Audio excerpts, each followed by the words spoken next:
It's Young Hustle in the house. What? You already know how this shit go. Marathon, whoa. Hey, it's Young Hustle when I'm about to make it crack. Got a rollie on my wrist and my city on my back. Shout out the bitches on the stage getting racks. Told her it's a marathon, now she out here running laps. Hey, chip on my shoulder for niggas that hated on us.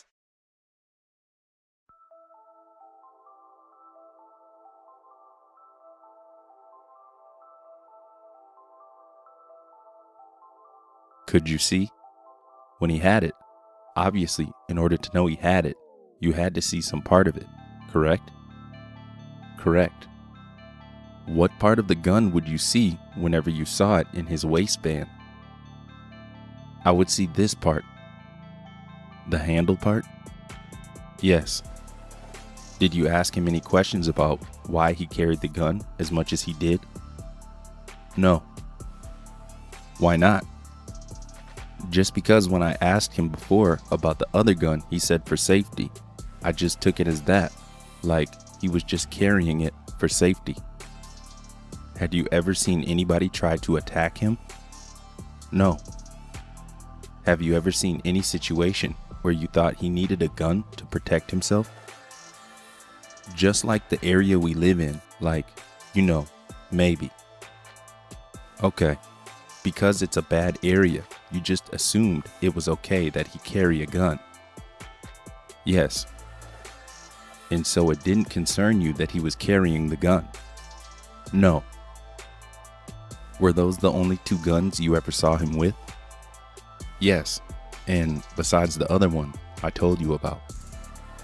So there's the big silver one that sort of looks like the black 9 in this exhibit, but bigger and a different color. Correct? Correct. You saw him with one time. Right. And you saw him with a black, what you call 9mm, very similar to the gun in this diagram, a black one. And you saw him with that several times, correct? Correct. Did you see him with any other guns? No, he did have the pistol, but I never saw him with it out until March 31st. Where did you see it before March 31st? I don't know the exact date, but one day I came over his house and it was on the couch. And tell us what you saw on the couch. I saw the pistol. The handle part right here was wrapped in duct tape, the gray duct tape. And you're pointing to the black handle of the smaller gun in the diagram? Yes. Okay. What did the top part of the gun look like? It looked like this, but it looked like it was old. Okay. And when you say it looked like this, are you talking about the finish on the gun? Like a chrome or gray finish? Yeah, I'm talking about the chrome. Like the paint on it. How would you describe it? What color? Like a dark gray. Did you ask him any questions about that gun? Yes. I was like, what is this doing here? He hurried up and took it in a back room at his house. Did he work at all during the time that you knew him? No. I asked him, did he have a job? He said yes. He worked at King's restaurant, and he's not working right now because he was in a car accident. But he was still getting money, getting paid. So let me ask you a question, and it's not a judgmental question, but I want your honest response. You met a guy, yes, who did not have a job. I assume he was not in school. Is that correct? Correct. He had a lot of tattoos, correct? Correct. You saw him in possession of at least 3 different guns, one that he carried occasionally, correct? Correct. He told you he needed guns for safety, correct? Correct.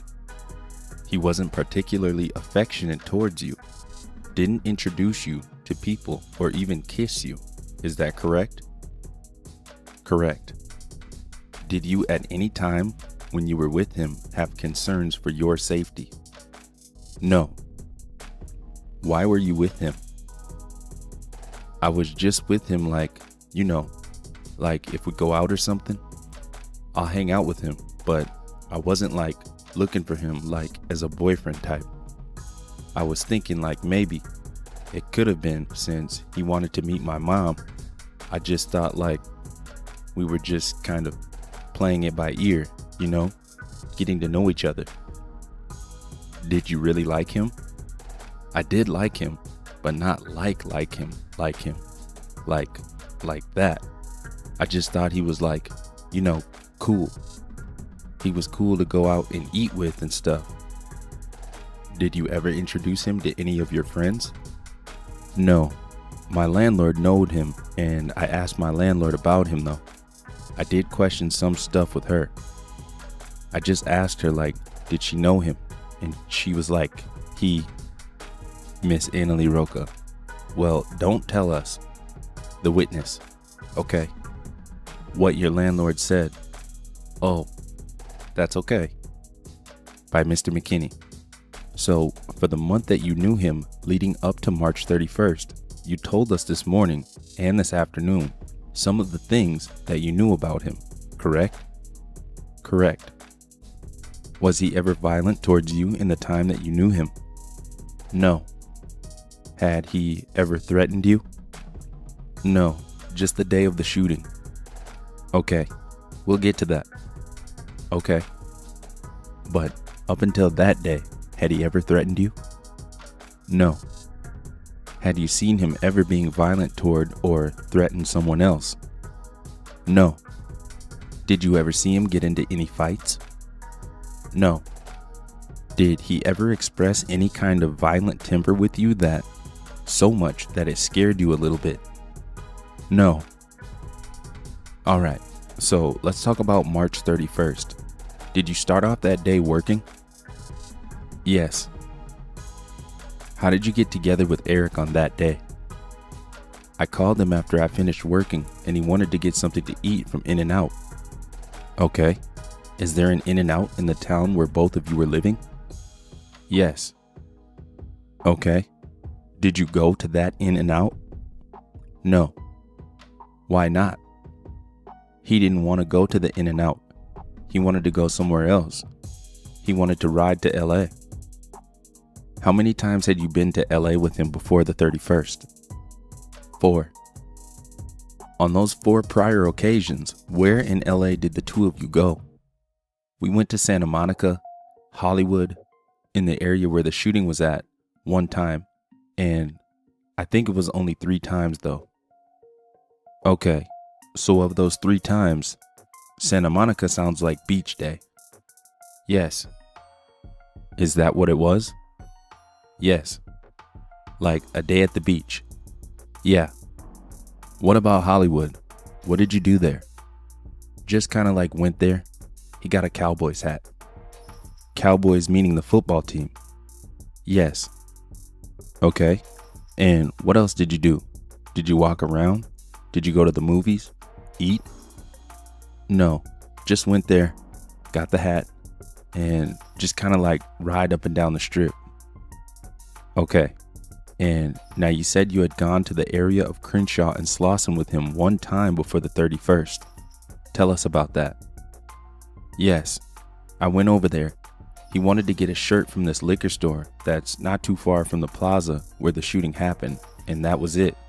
Just kind of rolled over there, got that, and then came back to where we live at. When was that? Maybe like the second week or so, like the weekend, like close to the weekend, like on a Friday, like the second week in March. Yeah, like the second week in March. Okay, and tell us about this shirt. What was so special about the shirt he needed? There wasn't nothing special about it. It was like a regular shirt that you can get like local, like where we live at. When you were with him in that area on that occasion, did you make any stops anywhere or talk to anybody in the neighborhood? No. He did want to stop and get a Crenshaw shirt also that day too, but I was like, no, I'm ready to go, go back on his side. He wanted me to buy the shirt. And I was like, I'm not gonna buy the shirt. Okay. And what is a Crenshaw shirt? I guess it's like a logo shirt with the word Crenshaw running across it. I didn't really know too much about it. Did he tell you where he wanted to go to purchase that shirt? He said in the area. Did you ever go to a particular place for him to buy the shirt? No. Before leaving? No. You said that he wanted you to purchase the shirt. Correct. In this relationship that you had, who did all of the driving anytime you went somewhere? I did. Who paid for things whenever you went out with him? We kind of, like Dutch sometimes. He'll pay for something and I'll pay for something. Was it about even, or was one person paying more than the other? Even. So, you got together with him on the 31st, presumably to go get some food at In-N-Out, and then something happened to change the plans, correct? Correct. How did the plans get changed? I told him I wasn't hungry. I had already ate. So he was just like, well, we just go to LA then. Had you already eaten? Yes. And so you were going to LA. Was that for you or for him, or was it mutual? It was just like mutual. It was like a Saturday, and I was like, okay, I don't mind riding out that way. What time did the two of you leave where you lived to go to LA? Around 1:30 maybe. Like around 1 something. Like 1:30. And did you have to pick him up from someplace? From his place. So you picked him up about 1:30 and started driving to Los Angeles. Is that correct? Correct. Were you the driver? Yes. Were you always the driver of your car when you were with him? I would let him drive sometime, but just in the area, like not nowhere far. Well, I did let him drive when we got the shirt. I did let him drive over there. So there were occasions where you let him drive your car. Yes.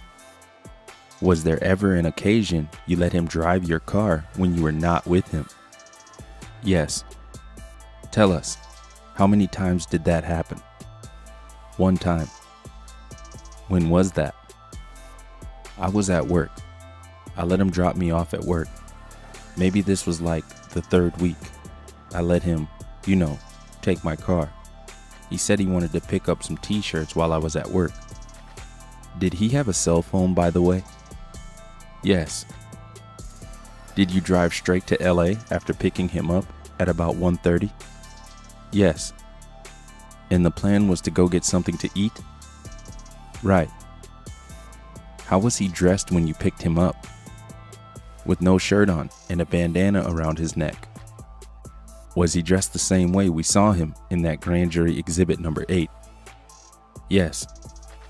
Now, you had an opportunity to see him fully with no shirt on that day, correct? Correct. Did you see that big old 60s tattoo across his stomach? No. Did you see that tattoo at the top of his chest that says Hood Crip? No. Why not? I didn't really pay no attention to him and look at him like that. Like, look directly at him. Like when I'm looking at him now.